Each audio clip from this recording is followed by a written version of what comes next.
তো যাই হোক বন্ধুরা, দুপুরে খাওয়া দাওয়ার পর কিন্তু অনেকক্ষণ সময় রেস্ট নিয়েছিলাম মা এবং আমি। তো তারপরে এখন হয়ে গেছে সন্ধ্যা। সন্ধ্যা এখনও হয়নি, মানে হয়ে যাবে। তো এখন বেরিয়ে পড়ছি একটু হাঁটাহাঁটি করার জন্য। আর বিকেলে তোমাদের সাথে একটু কিছু হলেও সবুজ দৃশ্যগুলো তোমাদের সাথে শেয়ার করব। তো তার জন্য বন্ধুরা, আমি কিন্তু ভুল দেখেছিলাম। আম্বকুচি কিন্তু আজ বিকেল 5টা থেকে শুরু হয়ে যাবে। যখনই আমি শুনেছি তখনই কিন্তু ঝটপট করে এই সময়টাকে কিন্তু কাজে লাগিয়ে দিয়েছি আমার ঘরের এই সাইডটাকে পরিষ্কার করার জন্য।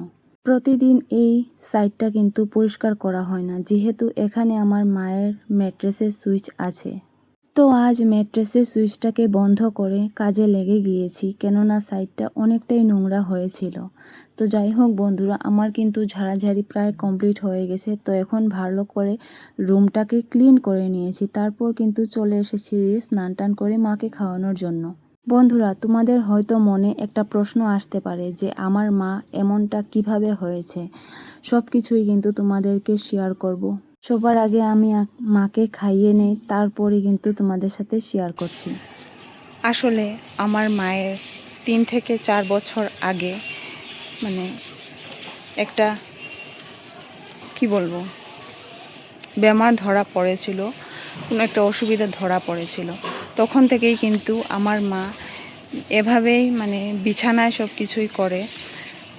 তো অনেক ধরনেরই কিন্তু ট্রিটমেন্ট হয়েছে। তো যাই হোক, তাতে কোনো ফল তেমন একটা পাইনি। তাও মা যে আমাদের সাথে আছে এটাই কিন্তু অনেক আমাদের জন্য। তো আমার মনে হলো যে এই প্রশ্নগুলো হয়তো তোমাদের মনে আসতে পারে বা উঠতে পারে। তো তার জন্যই কিন্তু উত্তরটা তোমাদেরকে আমি দিয়ে দিলাম। তো যাই হোক, বিকেলে একটু হাঁটাহাঁটি করার জন্য বের হয়েছি। আর তোমরা কি বিকেলে হাঁটাহাঁটি করো আমার মতোই? আমি তো আগে যখন আমি ভিডিও বানাতাম না, তখন কিন্তু আমি বিকেলবেলা ঘুমিয়ে থাকতাম। দুপুরে খাওয়া দাওয়ার পর ঘুমাতাম, তারপরে উঠে আমি আমার মতন কাজ করতাম, অন্যান্য বাকি কাজগুলো কমপ্লিট করতাম। কিন্তু যখন থেকে আমি ভিডিওগুলো বানাই, তখন থেকে কিন্তু নতুন নতুন টপিক খুঁজতে হয় আমাদেরকে।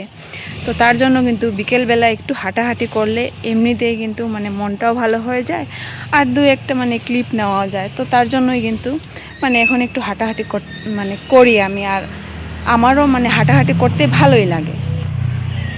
তো যাই হোক, বাকি ভিডিওগুলো তোমাদের সাথে শেয়ার করব ঘরে গিয়ে। তো চলো বন্ধুরা, ঘরে যাওয়া যাক। তো জানি না বন্ধুরা, তোমাদেরকে আমি বোঝাতে পেরেছি কি না যে আমার মায়ের কি হয়েছিল। তো যাই হোক বন্ধুরা, এদিকে কিন্তু আমি মাকে খাওয়ানোর জন্য চলে এসেছি। বন্ধুরা দেখো তো, এই জিনিসটা কি, কে কে চিনতে পারো অবশ্যই আমাকে কমেন্টে জানাও।